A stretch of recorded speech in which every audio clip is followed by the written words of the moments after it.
I'm curious how you coach your clients to identifying what's happening. Like as I said, my end of a project feels a lot like anxiety. And, at this point I can sort of identify it, and I have a lot of mindfulness practices and I can sort of handle it, sort of. But nobody does it perfectly. This is a practice, and I'm still working on it because I'm a person. But I know that we give it a lot of names. We get, compassion fatigue is one, but we call it burnout, or just plain old exhaustion, or sometimes, I know for some folks it'll manifest more as like a depressive feeling. How do you help your clients in identifying what's going on? Like, and I would be curious too, because I can only imagine sitting in a room with you when you're kind of trying to break the news to somebody that, like, okay, I hear you, I'm here to help you fundraise, but what I actually need to help you with right now is your compassion fatigue. I can only imagine that you've gotten a variety of responses to that. So anyway, tell us about that.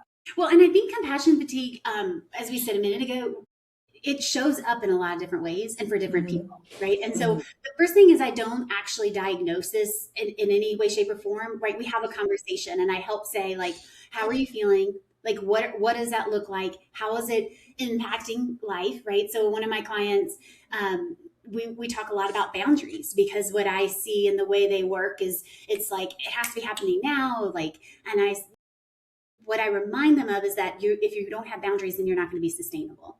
And so those conversations, I love questions. Questions are my love language. So we really talk through, how does this make you feel? What do you enjoy? Right. So one of the things I do is something called a joy mapping.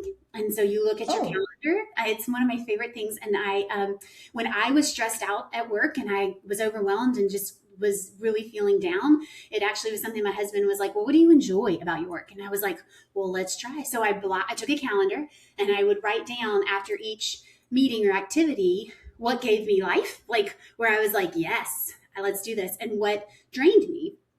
Now, you can't just take everything that drains you and toss it aside, but you can integrate things that give you life into those days. And so it's those types of things of asking questions like, what actually do you enjoy about the work we do? Because I do think sometimes fundraisers get in leadership positions and they want to be a fundraiser, right? And so like, do they want to be coached into leadership? How do they balance that?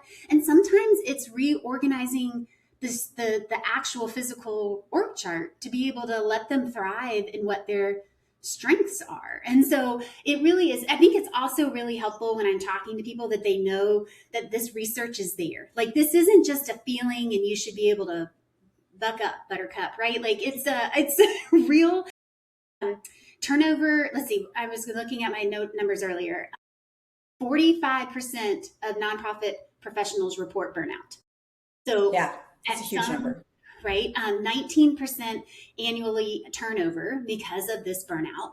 And then even when I dug into it, what really hurt was only 27% have some sort of professional development budget, right? They kind of feel stuck because I heard people say, oh, I know how to do that. I don't need to be there. That's one, excuse or one reason that it doesn't happen. But two, they just don't have time, right? Like, how do you pull yourself away? Almost like you're talking about Memorial Day. But I think the one that really shook me was there's a stat that says 95% of nonprofit leaders express some level of concern about burnout.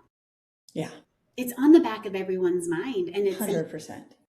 But I think the reality, so when I talk to leaders or when I do presentations, we all talk about the different backgrounds that we have. Not some people are in small shops, some are in big shops, some are leading big teams, some it's a team of one. And so the reality is there's no silver bullet. And that's what we want in life, right? We want, like, let me mark the box and move on. And so it really is almost a puzzle piece of, okay, what's happening and what do we have control over? That's the biggest question, I think, as I start working with people, is what can you control and how do we make those shifts, whether they're small or big?